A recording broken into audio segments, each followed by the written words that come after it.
한번 들어갈까? 대만이가 앉아있지 않습니까? 예. 인트로 서주시고요.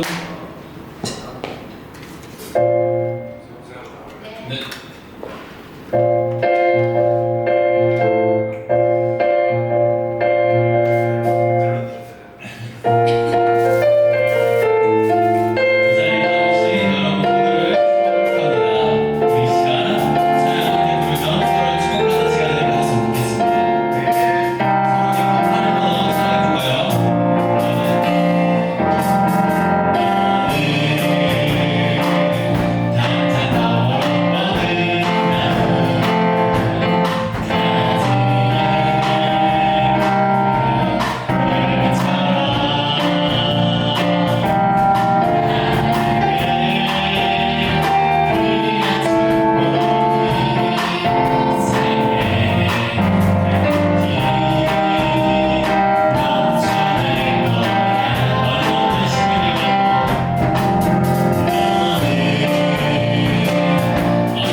이어서 하나님을 찬양하고 예배드리는데 하나님 앞에 우리의 무거운 짐과 마음을 내려놓으며 나아가길 원합니다. 함께 묵상기도로 예배를 준비하시겠습니다.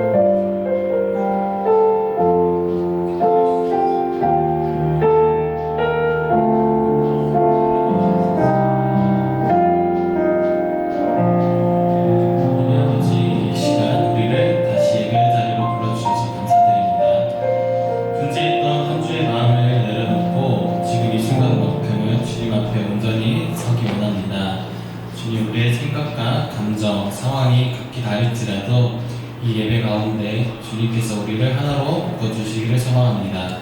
때로는 이해되지 않는 순간들 속에서도 주님의 뜻을 신뢰하며 기다릴 수 있는 마음을 우리 안에 허락하여 주시옵소서.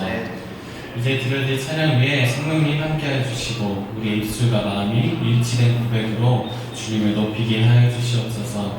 사람을 의식하는 예배가 아니라 주님 한 분만을 바라보는 참된 예배가 되게 하여 주시옵소서.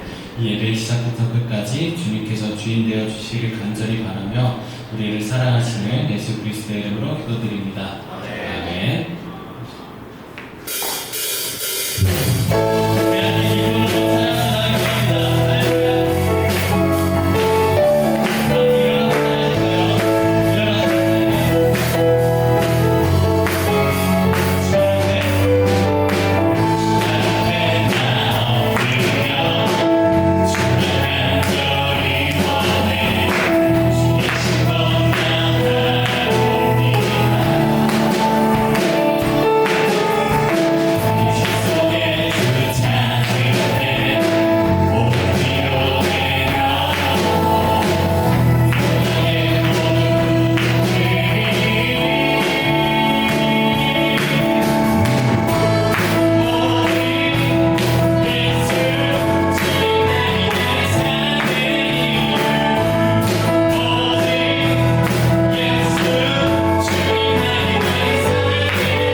2월의 첫 주일을 주님 앞에 예배를 시작하게 하시며 감사드립니다. 각자의 삶 속에서 분주했던 마음과 생각들을 잠시 내려놓고 이 시간 온전히 주님을 바라보기를 원합니다. 주님 지난 한 주를 돌아봅니다. 오직 주님만을 따르겠다고 고백하면서도 말씀보다 우리의 생각을 더 의지하며 살아왔음을 고백합니다.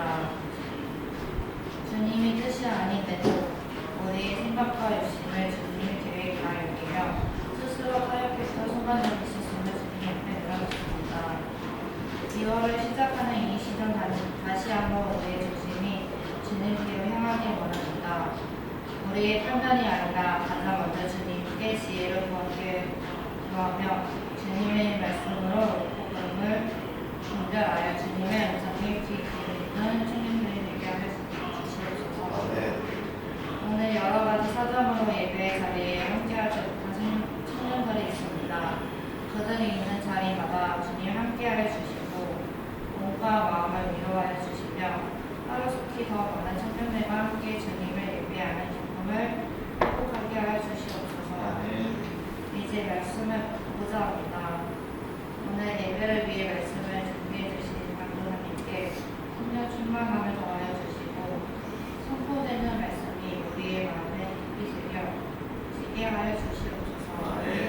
이 모든 말씀 우리의 삶의 주인이 되시는 예수 그리스도의 이름으로 기도드립니다. 아멘.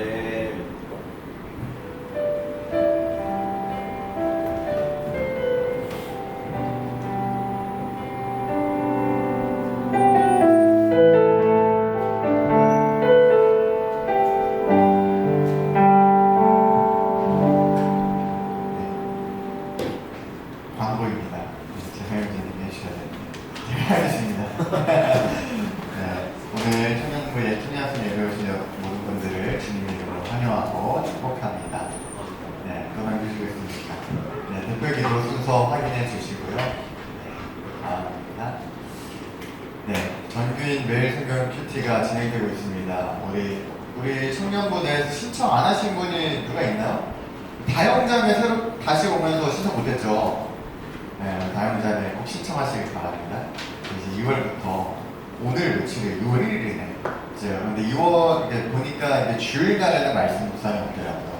그러니까 설교 노트 이것만 있어서 딱 내일부터인데 지금 신청한다고 이제 바로 6월부터는 안 돼서 2월달 거는 제가 따로 안내를 해드릴게요. 구매할 수 있는 링크를 구매해 주시고 이제 3월부터 구독을 해주시면 좋을 것 같고 우리 모두들 그 교재 지난주 안 챙겨가신 분들 다 챙기셔서 말씀 묵상 같이 하시면 좋을 것 같습니다.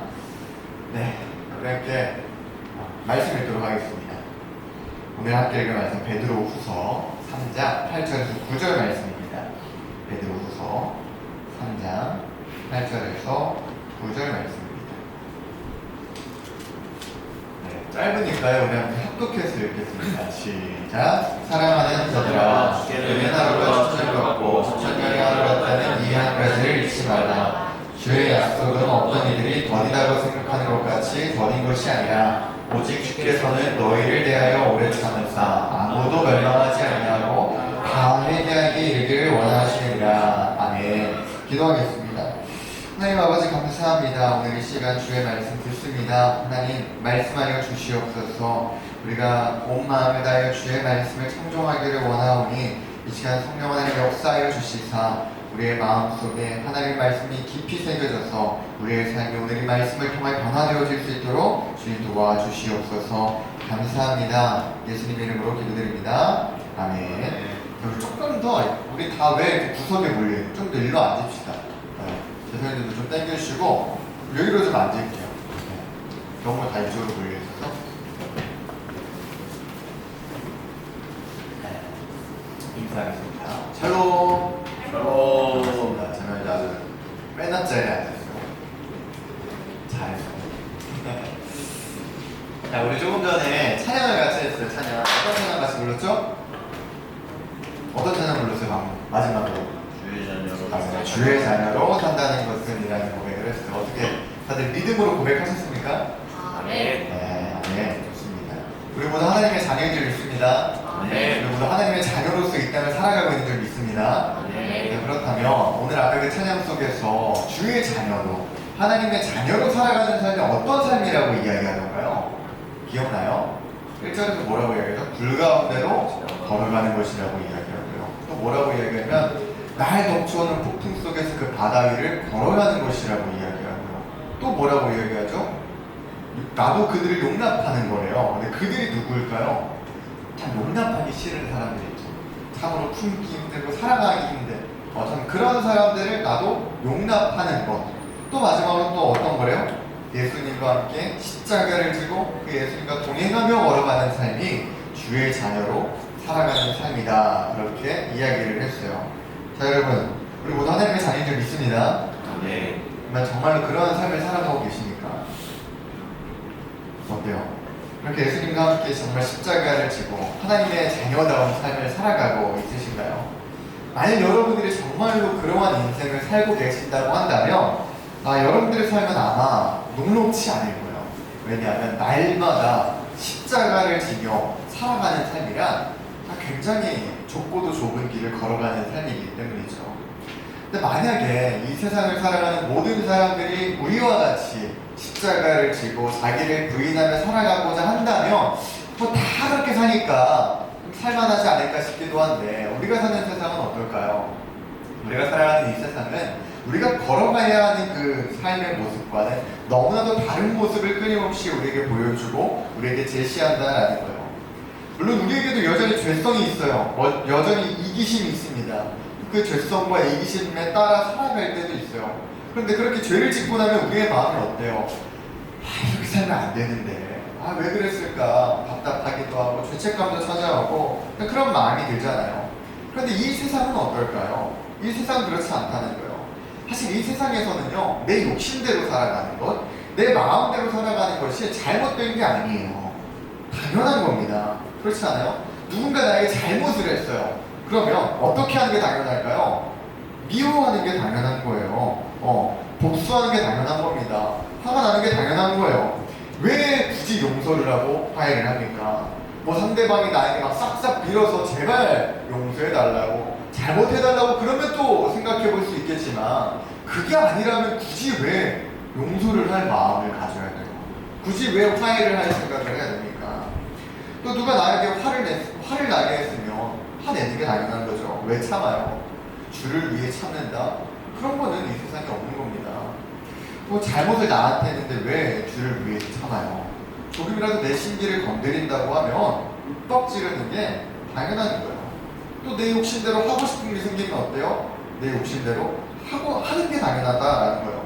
아니 내가 어른인데 지금 여기 계시면 다 어른이잖아요. 어른이면 자유가 있잖아요. 내 마음대로 선택하고 살아갈 자유가 있는데 누가 뭐라고 합니까? 정말 다른 이에게 피해를 주는 것만 아니라고 한다면 내가 하고 싶은 거 내 욕심대로 살아가도 괜찮다라는 거예요.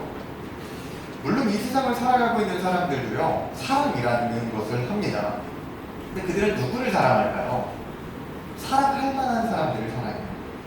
세상 사람들도요, 긍휼히 여기면서 살아가요. 근데 그들이 누구를 긍휼히 여기면서 살아갈까요?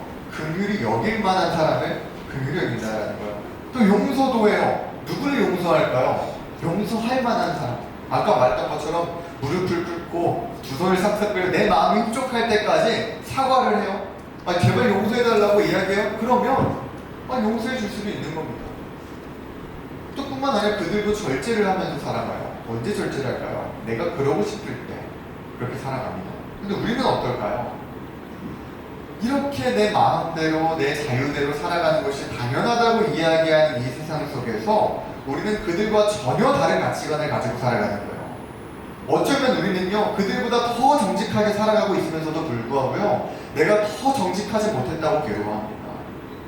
또 어쩌면 누구보다 더 사랑하고 있으면서도 불구하고요, 어쩌면 더 용서하고 있으면서도 불구하고요, 또 그 누구보다 절제하며 살고 있으면서도 불구하고 뭐라고 이야기할 때가 있어요? 사도 바울과 같이 나는 죄인 중에 괴수라고, 왜 이렇게 나는 말씀대로 살아가지 못하는 걸까? 그렇게 반성하며 살아간다라는 거예요. 날마다 내 안에 피어오르는 죄성을 예수 그리스도와 함께 십자가에 못 박기 위해, 이제는 정말 새 사람이 되어 살아가기 위해, 이제 정말 하나님의 자녀답게 성화되는 삶을 살아가기 위해서 차분히 노력하면서 살아간다라는 거예요. 그래서 어떻게 살아가려고 노력해요? 사랑할 만할 때만 사랑하려고 하나요? 아니요. 긍휼히 여길 만할 때만 긍휼히 여기려고 하나요? 그것도 아니라는 거예요. 용서할 만하지 않아도 용서하려고 하고, 절제하고 싶지 않아도 절제하려고 노력하며 살아간다는 거죠. 내 마음 같아서 정말 그러고 싶지가 않은데도 사랑하고 긍휼히 여기고 용서하고 절제하며 사는 겁니다. 이것이 우리가 살아가야 될 삶이다 보니까 어쩌면 이 땅을 살아가는 가운데 그런 우리의 삶의 모습이 세상의 눈으로 보았을 때는 참으로 미련하고 바보 같아 보일 때가 있을지도 모르겠어요. 아니, 많이 그럴 것 같아요. 왜냐면 세상은 우리를 말하면 이야기할 거, 아니 좀 더 즐기면 되지 뭐가 문제야. 한 번 사는 인생 뭘 그렇게 쓸데없이 그렇게까지 참으며 절제하며 살아가는 것인지 이해가 되지 않는 거예요. 아니 굳이 그렇게까지 사랑하지 않아도, 그렇게까지 용서하지 않아도 뭐라 할 사람 없어요. 왜? 우리보다 더하게 살아가니까요. 근데 왜 그렇게까지 굳이 그 고생하며 그 십자가라는 길을 걸어가는 것인지 이해가 되지 않는 삶이거든요. 그러니까 우리가 이 땅을 살아가는 가운데 우리가 같이 찬양했던 것처럼 하나님의 자녀로서 살아간다는 것은 쉬운 일일까요? 어려운 일일까요? 사실 정말 어려운 일이라는 거예요. 쉬운 일이 아닌 겁니다. 그래서 어쩌면 그런 생각이 들더라고요. 오늘 말씀을 준비하면서. 그래서 우리가 어쩌면 여전히 이 땅을 살아가는 가운데 하나님의 자녀답게 살아가지 못하고 있을 수도 있겠구나. 하나님의 자녀답게 이 땅을 살아가는 것이 너무나도 어려운 일이라서 우리가 하나님의 자녀인데도 불구하고, 하나님의 자녀라고 하면서도 불구하고 이 땅을 살아가는 가운데 참된 하나님의 자녀다운 삶을 살아내지 못하고 있는 것 같다는 거죠. 왜요? 그렇게 살아갈 자신이 없거든요. 나만 너무 손해보는 것 같잖아요. 이 젊음의 때에 온전히 믿음을 지키며 살아간다는 것이 너무 미련해 보이거든요. 혹시 여러분들의 삶의 모습이 그런 모습이지는 않습니까? 정말 하나님의 자녀로 이 땅을 살아간다는 것이 너무나도 어렵고 이제 불가능하다고까지 여겨져서 거의 포기한 채 살아가고 있지는 않습니까? 근데 여러분 꼭 기억해야 됩니다. 그래서 존재하는 게 뭐냐면 바로 이 교회예요. 아마 이 자리 가운데 좀 교회를 떠나보았던 청년들은 좀 이해를 하실 것 같아요. 이 세상을 살아가는 가운데 홀로 믿음을 지킨다는 것이 얼마나 어려운 일이던가요? 참으로 쉽지가 않죠. 이 세상을 살아가면서 우리는 끊임없이 혼란을 경험하게 되고요. 세상의 목소리에 미혹되게 됩니다. 그래서 분명히 이제는 내가 예수 그리스도로 옷 입게 된 하나님의 자녀임에도 불구하고 모든 상황 권세가 이미 나의 발 아래에 있는, 세상에 대하여 승리한 능력과 권세가 있는 하나님의 자녀임에도 불구하고요. 어떻게 살아가냐? 세상 사람들과 똑같이 살아가게 되는 거예요. 오늘 찬양의 가사와 다르게 더 이상 불가운데 나아가려 하지 않습니다. 폭풍을 피하기에 바쁜 거예요. 그래서 또다시 죄 앞에 무너지고 편안함을 찾고 쾌락을 추구하다 보니 죄와 타협하며 전혀 하나님의 자녀된 삶을 살아가지 못한다는 거죠. 그렇지 않던가요? 사랑하는 여러분, 저는 부디 우리 안의 청년들이요 진정 하나님의 자녀된 삶을 살아가시길 축복합니다.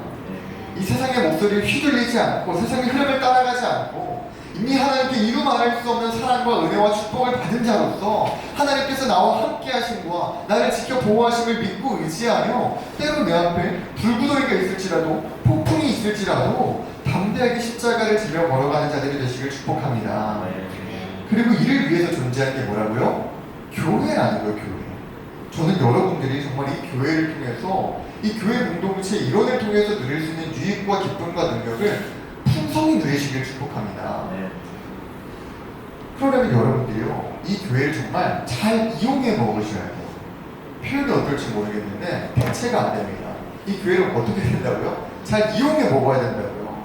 왜냐면 예수님께서 이 지상 가운데 교회를 왜 주셨냐면요, 우리가 이 땅 가운데에서 신앙을 지키며 복음 전도하며 살아갈 우리가 홀로 믿음을 지키며 살아가는 것이 불가능한 일에 가까운 거예요. 불가능한 거예요. 그래서 우리에게 무엇을 주신 거예요? 교회라는 선물을 우리에게 남겨주시고 가셨단 말이에요. 근데 우리가 이 교회를 너무 누리지 못하는 것 같아요. 그저 일주일에 한 번씩 좋은 말씀 듣다 가는 곳, 그저 잠시 기도하다 가는 곳, 그저 잠시 마음의 평안과 휴식을 누리는 곳, 그렇게만 교회를 여긴 것 같다는 거죠. 물론 이것도 교회의 너무 중요한 역할입니다. 그러나 그것이 교회의 전부가 아니라는 거예요. 사랑하는 여러분, 교회는 공동체입니다. 뭐라고요? 공동체. 저와 여러분들이 교회라는 거예요. 지금 이 건물이 교회가 아니라 누가 교회라고요? 우리가 교회라고. 하나님께서는 우리를 교회로 부르셨다고요. 하나님께서 나와 여러분들을 뭐로 부르셨어요? 교회, 특별히 예한교회로 부르시고 세우셨다라는 거예요. 그래서 우리는 교회인 서로를 통해서 무엇을 하냐면요, 서로를 통하여 힘을 얻고요, 또 방향성을 다시 한번 재정립하게 되고요, 또 서로를 통해 위로를 하고 위로를 얻는 그런 공동체가 바로 이 교회 공동체라는 거죠. 제가 여러분들 정말 부탁을 드리는데, 가능하면 예배만 드리고 집에 가지 마세요. 가능하면 일찍 오셔서 오전 예배 좀 드리시고, 같이 점심 식사하면서 교제도 나누고, 또 봉사도 하면서, 또 섬김도 하면서, 또 셀모임도 하면서, 교제하면서, 그렇게 뭘 하는 거예요, 우리가? 이 교회 안에서 서로의 삶을 나누는 거예요. 그래서 일주일 동안 살았던 일들도 좀 나누고, 그 가운데 믿음으로 이 땅을 살아가기가 얼마나 힘듭니까? 또 그런 것들도 심세한탄도 좀 하고, 또 서로를 또 위로해주고, 공감해주고 힘을 주면서 다시금 일주일간 세상 속에서 믿음으로 살아갈 능력을, 그 힘을 누구에게 주고받아야 돼요? 하나님께 먼저 받지만 서로를 통해서 주고받아야 된다는 거예요. 아시겠죠? 제가 갑자기 그 설교 초보 되게 오늘따라 잔소리를 많이 하나 싶을지 모르겠어요. 근데 오늘 이 잔소리들이 말씀과 어긋난 잔소리가 아니라 오늘 본문 말씀 안에서 허락되어진 잔소리예요. 왜 그러냐면요, 오늘 같이 읽어본 이 베드로후서 말씀이 바로 이 성도들이 성도로서, 내가 하나님의 자녀로서 살아가기 위해 발버둥치고 있는 그 소아시아 지역 교회 성도들에게 누가 편지를 쓰고 있어요? 베드로 사도가 편지를 쓰고 있는 거예요. 근데 오늘 이 편지가 쓰여진 시대적인 배경이 언제냐면요, 주후 60년대 중후반일 것으로 추정을 합니다. 이때 시대적으로 역사적으로 어떤 일들이 일어났을까요? 당시에 로마 통치하에 있었죠. 근데 주후 64년도에 어떤 일이 일어나면 로마 대화제 사건이 일어나게 됩니다. 이 로마 대화제 사건을 로마의 그 네로 황제가 이 정치적 희생양으로 누구를 삼아요? 기독교인들을 삼는 거예요. 그래서 그때부터 그 기독교인들을 향한 대대적인 박해와 핍박이 로마로부터 시작이 됩니다. 물론 오늘 이 편지의 수신자인 소아시아 지역 성도들에게까지는 아직 물리적인 거리가 있다 보니까 그 대대적인 박해와 핍박이 임하지는 않았을 수도 있어요. 하지만 이미 사회적인 시선과 분위기가 어떨까요? 기독교인들 하면 손가락질 받는 거예요. 기독교인들 하면 사람들이 이상하게 쳐다보는 겁니다. 마치 우리 몇 년 전에 코로나 시대 가운데에서 교회 다닌다고 이야기가 두려웠을 정도로 교회만 하면 사람들이 오해하고 손가락질하고 비난했던 그러한 사회적인 분위기가 이 소아시아 지역 가운데도 있었다는 것이죠. 그래서 소아시아 지역 성도들이 내가 예수님을 믿는 사람이라는 이유만으로 그 삶 가운데서 크고 작은 차별과 또 비아냥과 그런 눈초리를 받아야 하는 그러한 삶을 살아가고 있는 상황이었다라는 거예요. 그렇기 때문에 그 당시의 성도들이 내 믿음을 지키며 하나님의 자녀로서 살아간다는 것은 그것 자체만으로도 정말 불 가운데로 걸어가는, 폭풍 가운데 걸어가는 삶이었을 거라는 거죠. 심지어 베드로후서 1장 14절을 보면 이런 이야기가 나와요. 한번 같이 읽어볼까요? 시작. 우리 주 예수 그리스도께서 내게 주신 것 같이 나도 나의 장막을 벗어날 것이 임박한 줄을 알리라. 오늘 이 편지를 적고 있는 베드로가 뭐라고 이야기하면 이렇게 이야기하는 거예요. 우리 주 예수님께서 나에게 지시하신 것 같이 내가 나의 장막을 벗어날 때가 임박하게 되었대요. 이게 무슨 말인 줄 아세요? 그래서 이 장막이란 육체의 장막이에요.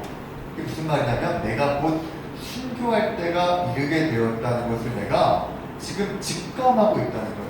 그 순교의 때가 임박하게 되었음을 이야기하고 있는 것이죠. 그러니까 오늘 이 베드로후서 말씀은 어떤 말씀이냐면요, 사도 베드로가요 평생 동안의 복음 전도의 사역을 마치고 이제 곧 죽음의 때가 다가온 거예요.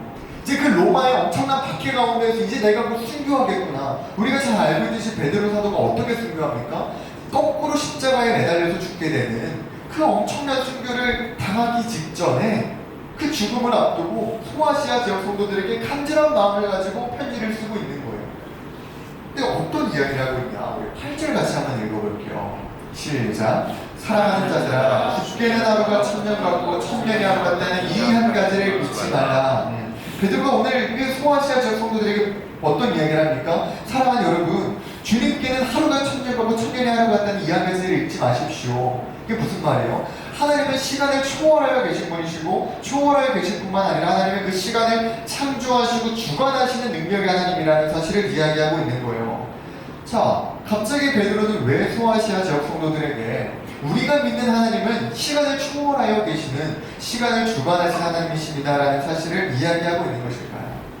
그것은 바로 당시의 성도들의 마음을 미혹하고 흔드는 이야기들이 그들을 계속 공격해 왔기 때문이에요. 우리 3절, 4절 말씀도 한번 같이 읽어볼게요. 시작. 먼저 이것을 알지니 말세에 조롱하는 자들이 와서 자기의 정욕을 따라 행하며 조롱하여 이르되 주께서 강림하신다는 약속이 어디 있느냐? 조상들이 자루로부터 아무리 처음 창조될 때와 같이 그냥 있다니. 아멘. 자, 여기서 말세라고 하는 것은 단순히 예수님이 오시기 직전 며칠, 몇 년을 이야기하는 게 아니에요. 예수님께서 이 땅에 오셨던 그 초림 때부터 예수님이 다시 오실 그날까지를 성경은 말세라고 이야기를 합니다. 그래서 베드로후서 2장을 보면 어떤 이야기가 나오냐면 거짓 교사들이 교회에 침투한 이야기들이 나와요. 그래서 그들로 인하여서 성도들이 미혹되어 가는 이야기를 베드로후서 2장에는 기록을 하고 있습니다. 그러니까 지금 소아시아 지역 교회 성도들에게 지금 어떤 위기가 있다는 거예요? 거짓 교사들이 찾아와서 그들이 어떤 소리를 떠든다는 거예요? 아니 얘들아, 너네는 진짜 예수님이 다시 오실 것 같아? 아니 예수님이 진짜 다시 오신다고 믿어? 야, 너네 진짜 바보 같다. 그렇게 이야기를 하는 거예요. 왜 그렇게 이야기를 하냐면, 야, 생각을 해봐.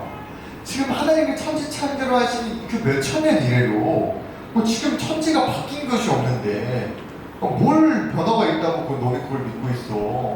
예수님이 다시 오신다고? 야, 너네 지금 여기가 몇 년도라고 그랬어? 지금 주후 60년대 중후반이라고 그랬어요. 그럼 지금 예수님이 가신 지가 벌써 3, 40년은 됐을 거란 말이에요. 그런데 이야기하는 거야. 너네 몇십 년 전에도 그런 소리 하고 있지 않았냐? 너네 그때도 예수님 곧 다시 오신다고 이제 얼마 남지 않았다고. 그래서 너네 우리 회개해야 된다고 그러지 않았어? 야, 아직 예수님 오실 기미도 보이지 않는 뭔 소리를 하는 거야. 세상은 똑같은데 예수님 안 와. 그런 이야기를 지금 거짓 교사들이 하고 있다는 거예요. 그러니까 성도들의 마음이 어떨까요? 흔들리기 시작하는 거예요. 아니 생각해보니까 진짜 좀 그런 것 같은 거예요.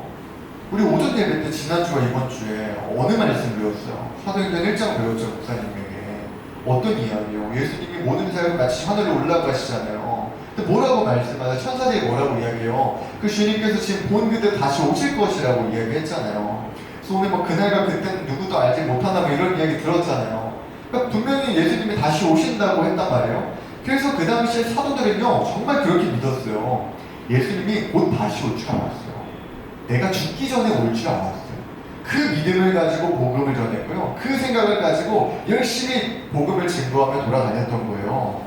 그래서 지금은 좀 힘들지라도 핍박이 있을지라도 십자가를 지고 살아가는 삶이라 할지라도 예수님 어차피 이제 곧 다시 오실 거니까 이 믿음 잃지 말자고 생각하며 버텨냈던 거예요. 그런데 어때요? 예수님이 오셨나요? 안 왔어요. 오실 기미가 보이지를 않는 거예요. 다시 오신다고 하셨던 그 약속이 분명히 있었던 것 같은데 그 약속이 점점 늦어지게 되니까 진짜 예수님 다시 오시는 거 맞나? 우리 그때 잘못 들었던 거 아니야? 사도들이 착각한 거 아니야? 이런 마음들이 찾아오는 거죠. 심지어 세상은 어때요? 내가 예수 믿는다고 이제 핍박을 받게 되는 세상이 점점 본격적으로 찾아오고 있어요. 예수님 진짜 다시 오셔야 되는데 이제 진짜 예수님 오셔야 되는데 이제 진짜 말세인데 그런 마음들이 드는 거예요. 근데 예수님이 와요? 안 오는 거예요. 오늘도 안 오시고 내일도 안 오시고 안 오시는 거예요. 그러니까 점점 저 거짓 교사들의 이야기가 그렇게 틀린 이야기처럼가 아닌 것처럼 들리는 거예요. 점점 마음이 흔들리기 시작하는 거죠. 그러다 보니 점점 내가 하나님의 자녀로서 믿음을 굳건히 지키면서 이 땅을 살아가는 것이 점점 어려워지고 확신이 사라지게 되는 거예요. 점점 세상과 타협하게 되고 세상의 흐름을 따라가게 되는 것이죠. 이것이 지금 바로 소아시아 지역 교회 성도들의 상황이에요. 그러니 베드로의 마음이 어떻겠어요? 지금 베드로의 상황은 어떻죠? 내가 하나님의 자녀로서 이 땅을 살아가기 위해 지금 무엇까지도 내 앞에 마주한 상황이요? 죽음까지도, 순교까지도 각오하며 지금 나아가고 있는 상황이에요. 그 죽음을 앞두고 있는 상황 속에서 베드로가 오늘 이 소아시아 지역의 성도들에게 편지를 쓰는 겁니다. 뭐라고 이야기하는 거예요? 아니라는 거예요. 그들의 목소리에 귀 기울이지 말라는 거예요. 그들의 말은 거짓이라는 거예요. 아직 예수님이 다시 오시지 않은 것은 예수님의 약속이 지금 늦어지는 것도 아니고요. 예수님의 약속을 어기신 것도 아니라는 거예요. 왜냐하면 하나님은 어떤 분이라고요? 시간을 창조하신 분이고 시간을 주관하시는 분이기 때문에 하나님에게 늦으신다는 개념이 있어요, 없어요? 성립할 수조차 없는 개념이라는 거예요. 우리는 이 시간 안에 살아가고 있기 때문에 때로 지각을 하죠. 늦을 때가 있어요. 그런데 하나님은 지각하시는 분일까요? 지각하실 수가 없어요. 그분의 속성상 하실 수가 없다는 거예요. 그렇기 때문에 다시 말해 예수님이 오늘도 이 땅 가운데 아직 다시 오시지 않은 데에는 이유가 있다는 겁니다. 이유가. 그게 뭘까요? 우리 9절 같이 한번 읽어볼게요. 우리 9절 말씀 한번 큰 목소리를 읽으면서 잠을 한번 깨워보도록 합시다. 우리 9절 같이 읽어볼게요. 시작. 주의 약속은 어떤 이들이 오다고 생각하는 것이 더딘 것이 아니라 오직 주께서는 너희를 대하여 오래 참으사 아무도 멸망하지 아니하고 다 회개하기에 이르기를 원하십니다. 아멘. 베드로가 지금 뭐라고 이야기하고 있죠? 하나님의 약속은 더딘 것이 아니라는 거예요. 하나님께서 오늘도 이 세상을 심판하지 않으시는 이유는 오늘도 예수님이 다시 이 땅에 재림하지 않고 계시는 이유는 뭐라고요? 너희를 대하여 오래 참으사 아무도 멸망하지 아니하고 다 회개하게 이르기를 원하시기 때문이라고 베드로가 이야기하고 있는 것입니다. 믿으십니까? 예수님이 왜 오늘도 아직 안 오셨다고요? 우리에 대하여 오래 참으사 우리 모두가 회개하게 이르기를 원하시기 때문이라는 거예요. 혹시 여러분들 그런 생각 해보셨어요? 만약에 예수님이 여러분들이 예수 믿기 전에 오셨으면 어땠을까? 그 생각 해보셨어요? 저는 지금으로부터 14년 전에 하나님을 인격적으로 만나고 예수님을 나의 구주라고 고백하며 하나님의 자녀된 삶을 살아가기 시작했습니다. 그런데 만약에 예수님이요 15년 전에 오셨으면 어떻게 했을까요?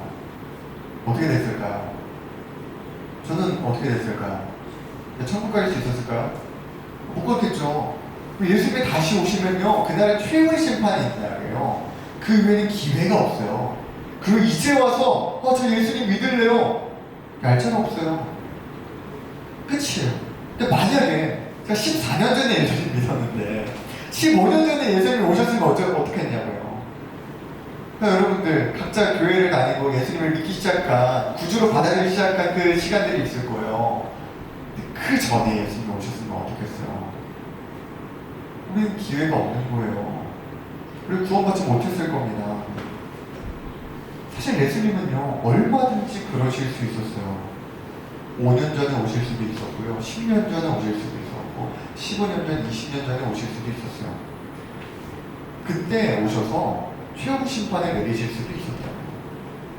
우리가 하나님을 떠나 살고 있을 때 나는 하나님 그런 거 모른다고, 나 하나님 모르겠고 난 내 하고 싶은 대로 살 거라고 그렇게 말하고 해가며 살았을 그때 예수님은 얼마든지 오실 수 있었어요.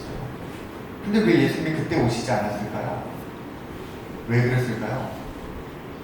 우리를 구원하기를 원하셨기 때문에, 우리가 멸망하지 않고 다 회개하기 이르러서 구원을 받고 영생을 얻어 함께 천국에 들어가기를 예수님이 원하셨기 때문에 매일같이 하나님을 떠나 살고 죄를 지으며 살아갔던 그러한 우리를 바라보시면서 예수님은 어때요? 기다려주셨다는 거예요. 하루하루 오래 참아주셨다는 거예요. 그 지나온 시간 가운데 날마다 기다려주시고 사랑해주셔서 우리에게 오래 참아주신 은혜를 베풀어 주셨다는 거죠. 그래서 결국 우리가 지금 어떠한 은혜를 입고 있습니까? 우리 지금 이 자리에 우리가 왜 나왔어요? 하나님의 자녀로서 지나온 시간들을 모두 다 하나님 앞에 회개하고 내가 하나님을 모르고 살아왔던 삶들, 내가 하나님을 모르고 떠나갔던 그 죄악을 지르며 살아갔던 그 삶들, 그 모든 삶들을 하나님 앞에 회개하고 하나님 이제는 나의 구주를 오직 예수 그리스도를 삼겠습니다. 내가 나의 삶의 주인이 되지 않겠습니다. 내가 하나님의 자녀로 살아가겠습니다. 고백하며 이 시간 우리가 나와서 무엇을 드립니까? 하나님 앞에 예배하는, 하나님을 찬양하고 기도하는 그 놀라운 은혜를 우리가 입게 된 줄 믿습니다. 우리 모두가 그 하나님의 오래 참아주신 은혜를 입었기 때문에, 그 은혜가 있었기 때문에 오늘 이 자리에 있을 수 있었다는 것이죠. 자, 그렇다면 이러한 은혜를 경험한 우리들과는 어떻게 살아야 될까요? 우리 에베소서 4장 1절 2절 말씀 한번 같이 읽어볼게요. 읽겠습니다. 시작. 부르심을 받은 일에 합당하게 행하여 모든 겸손과 온유로 하고 오래 참음으로 사랑 가운데서 서로 용납하고. 아멘. 뭐라고 얘기하죠? 너희가 부르심을 받은 일에 합당하게 행하래요. 그러니까 하나님께서 너희를 하나님의 자녀로 불러주셨어요. 하나님의 자녀로 세워주셨어요. 그 세워주신 일에 합당하게 살아가라는 거예요. 근데 그게 어떤 삶이라고요? 겸손과 온유와 오래 참음으로 어떻게 하라고요? 서로 용납하는 삶을 살아가라고 이야기한다는 거예요. 또 뭐라고 이야기하나? 골로새서 같이 읽어볼게요. 3장 한번 읽겠습니다. 시작. 그러므로 너희는 하나님이 택하사 거룩하고 사랑하는 자처럼 긍휼과 자비와 겸손과 온유와 오래 참음을 옷 입고 누가 누구에게 불만이 있거든 서로 용납하여 피차 용서하되 주께서 너희를 용서하신 것 같이 너희도 그리하고. 아멘. 자, 여기서 또 뭐라고 이야기합니까? 하나님이 택하사 거룩하고 사랑받는 자처럼이란 말은 자답게라는 말이에요. 하나님의 자녀답게라는 말이에요. 하나님의 자녀답게 어떻게 하라고요? 오래 참음을, 긍휼과 자비와 겸손과 온유와 오래 참음을 뭐 하래요? 옷 입으라고 이야기를 해요. 자, 여러분 잘 기억을 해야 됩니다. 우리는 오래 참음의 성품을 지녀야 돼요. 그게 하나님의 자녀다운 삶이에요. 그런데 오늘 성경은 뭐라고 이야기하냐면요, 그 오래 참음을 뭐 하래요? 옷 입으라고 이야기하는, 옷 입으라고. 자, 보면은 우리는 참 못 참아요. 우리 대한민국 사람들 특징인 것 같아요. 성질이 좀 급하죠. 네. 그래서 핸드폰도 어때요? 데이터 조금만 안 되면 답답해 죽습니다. 제가 그래요. 핸드폰을 켰는데, 인터넷을 켰는데 1, 2초 안에 로딩이 안 되면요, 바로 막 와이파이 확인하고 데이터 껐다 키고 막 그래요. 참지를 못해요. 기다리지를 못해요. 그러다 보니까 오래 참는다는 게 우리한테는 참 쉽지가 않아요. 한번 생각해요, 여러분. 내가 누구 관계 가운데에서 한두 번 기다려줬는데 변화가 없고 반응이 없으면 어때요? 금방 포기하고 말아버리는 거예요. 왜냐면 첫째 지치고요, 두 번째 자존심 상하거든요. 그래서 못해먹겠다는 거예요. 그래서 금방 포기해버리는 거죠. 성경은 뭐라고 이야기를 합니까? 우리가 하나님께 사랑을 받는 자라면, 하나님의 자녀라면 그걸 어떻게 해야 되냐? 내 힘으로 하려고 하지 말고 긍휼과 자비와 온유와 오래 참음을, 겸손과 오래 참음을 어떻게 하라고요? 옷 입으라고 이야기하는, 옷 입으라고.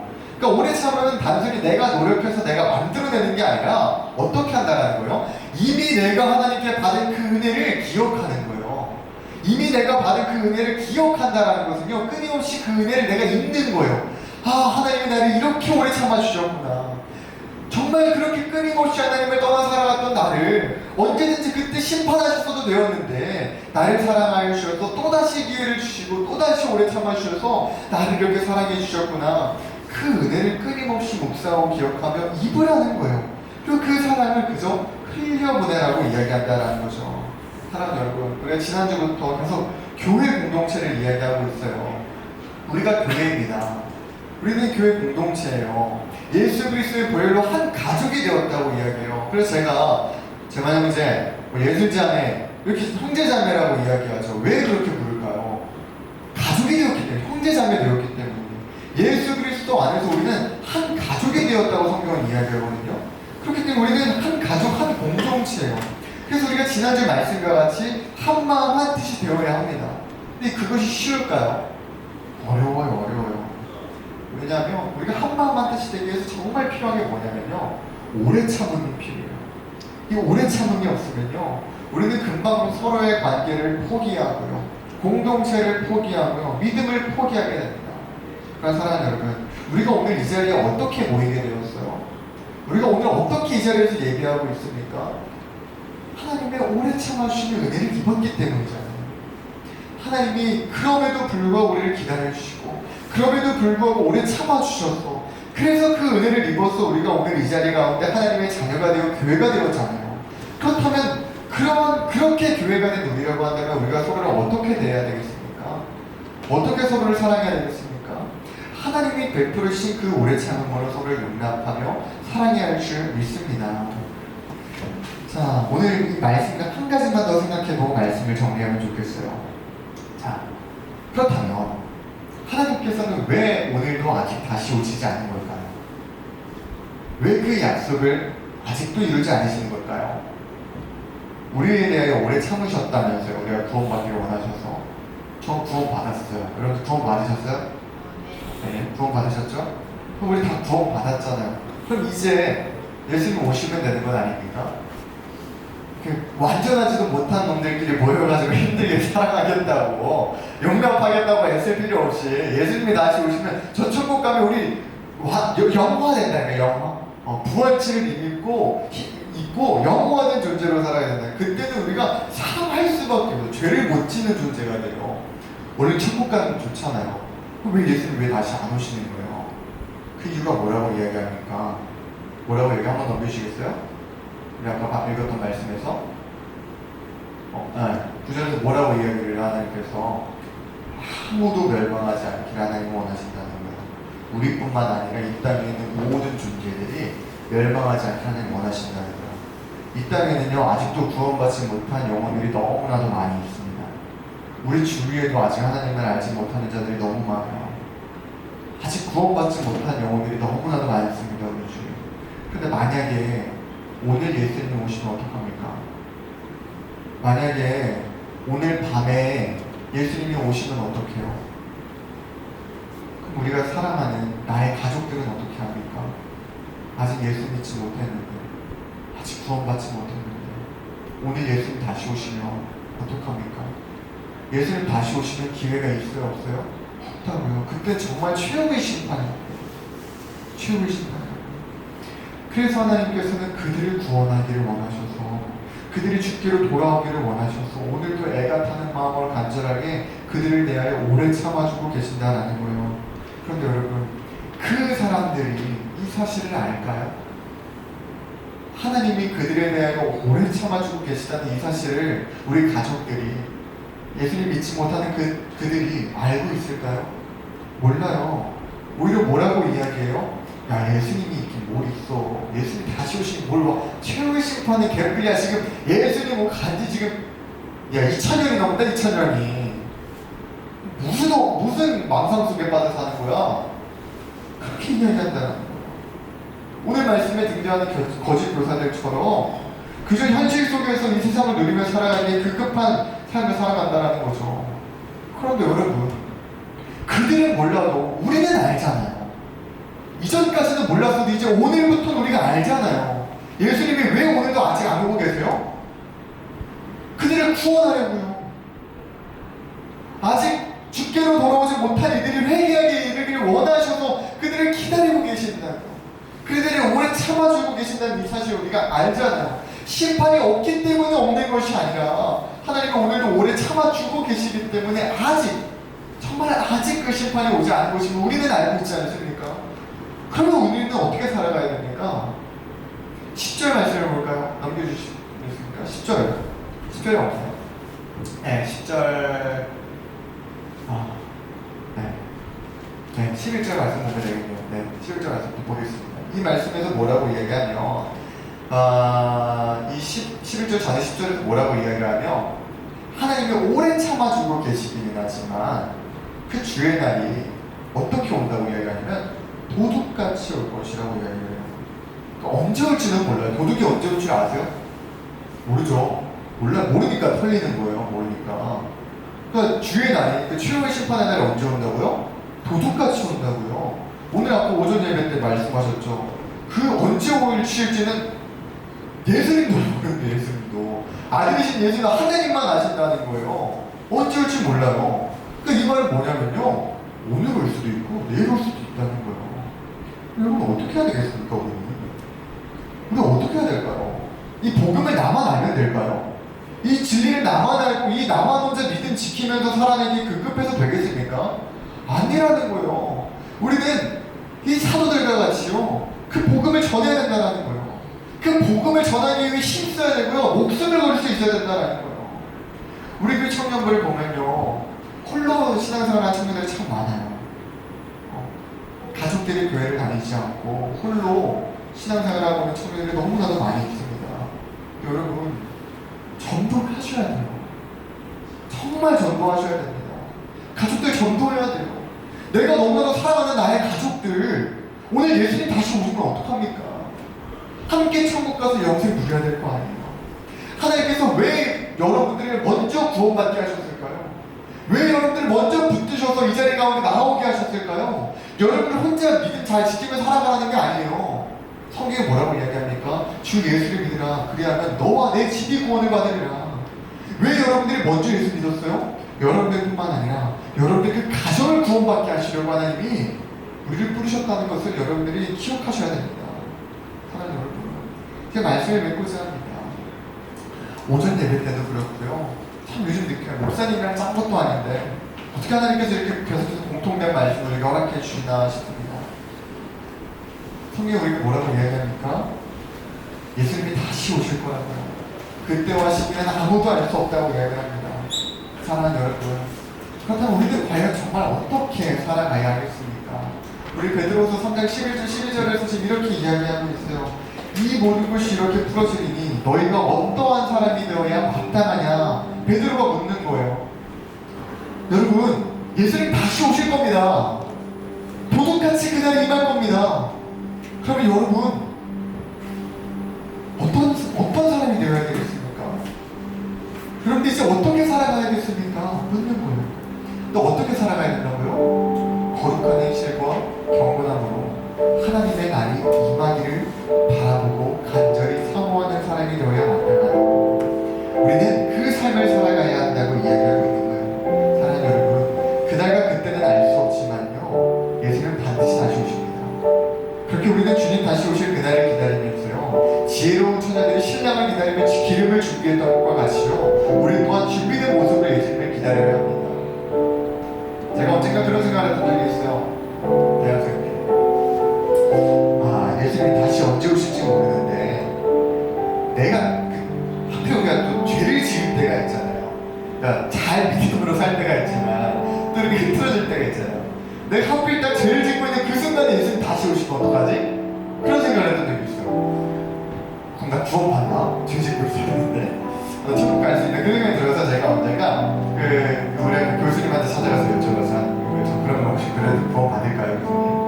교수님이 그때 뭐라고 얘기하시냐면 그렇게 얘기했어요. 형제가 지금 그 고민을 하고 있다는 것 자체가 구원받은 하나님의 자녀라는 증거라고. 구원받지 못한 하나님의 자녀는 양심에 확인받아서 그런 고민도 하지 못하고 그냥 죄짐을 살아가게 되거든요. 그 양심이 구원받은 증거라고 그렇게 이야기하셨어요. 그래서 제 마음에 평안이 좀 생겼습니다. 그런데 그렇다고 해서 그래, 나 그럼 이제 죄 짓고 있을 때 예수님이 오셔도 천국 가는 거잖아? 그런 마음으로 편하게 죄를 지으면 될까요? 여러분, 생각해보면 우리 죄 짓다가 예수님 만나면 얼마나 부끄럽겠어요? 그렇지 않아요?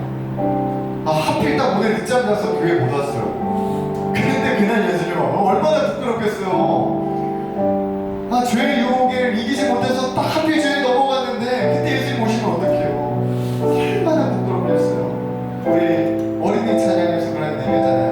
이 다음에 예수님을 만나면 우리 뭐라 말할까? 그때는 부끄러움 없어야지. 우리 예수님 만나는 그날 부끄러움 없어야 될 거 아니에요? 여러분, 부디 그러한 삶을 살아가는 우리가 되기를 소망합니다. 하나님의 자녀로 이 땅을 살아가는 거 쉽지 않습니다. 어려운 길입니다. 우리가 고백했던 것 같이요, 그 삶은요,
나의 사랑하는 이들을 구원하기를 원하시는 하나님, 하나님의 구원 사역에 나를 사용하여 주소서. 핑계대지 않고 생명의 복음을 전하게 하소서. 이 시간이라 기도 제목을 가지고 주여 한번 소리를 기도하겠습니다. 주여 하나님 아버지, 우리를 오늘 참을 준비하는 우리의 다시 한번 기도하겠습니다. 하나님 아버지, 우리를 오늘 참아주셔서 우리를 기다려주셔서 우리가 오늘 이 시간 하나님의 삶을 하며 하나님을 찬양하고 예배하며 주님의 기도와 주님의 권세를 누리게 될 줄 믿습니다. 하나님 아버지, 우리의 시간 가운데 다시 한번 발단하기를 원합니다. 하나님 아버지, 주님이 나를 만나주신 그 오늘 삶의 은혜를 제가 기억하며 그 사랑을 잊지 않으며 그 사랑을 하고 사랑을 용서하고 사랑하며 살아가게 하여 주시옵소서. 하나님 아버지, 아직도 구원받지 못한 나의 친구들입니다. 나의 사랑하는 친구들이 있습니다. 하나님 아버지, 내 인생을 더 이상 방관하지 않겠습니다. 하나님 아버지, 내 인생을 포기하지 않겠습니다. 하나님 아버지, 그들을 구원하기를 원하시는 그 간절한 하나님의 마음을 하나님께 기억하며 내가 그 무엇을 가운데 동참하게 하여 주시옵소서. 그런 당장 오늘부터 하나님을 핑계대지 아니하고 그들에게 생명의 복음을 전하며 그들과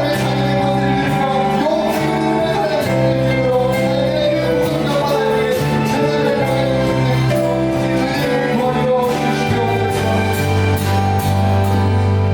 하나님 아버지, 감사합니다. 정말 이 자리에 있는 우리 모두가 하나님의 그 오래 참으시는 그 은혜를 입어 오늘 하나님을 아버지라 부르며 하나님을 감히 예배하며 하나님께 기도할 수 있는 권세를 누리게 된 줄 믿습니다. 하나님, 우리가 이 은혜를 썩히지 않게 하여 주시옵소서. 하나님의 오래 참으시는 그 은혜를 입었사오니 우리 또한 우리의 삶 가운데서 이 교회 공동체 가운데서 서로를 용납하고 사랑하되 오래 참음으로 사랑할 수 있게 하여 주시옵소서. 또한 여전히 구원받지 못한 영혼들이 우리 주위에 너무나도 많이 있습니다. 나의 사랑하는 가족들, 나의 사랑하는 친구들, 나의 사랑하는 이웃들이 오늘도 하나님을 알지 못하여 영원한 죽음을 향해 나아가고 있습니다.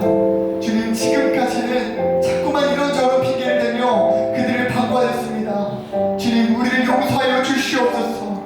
이제는 우리가 방관하지 아니하고 핑계대지 아니하고 그들을 향한 하나님의 영원 구원 사역에 동참하게 하여 주시옵소서.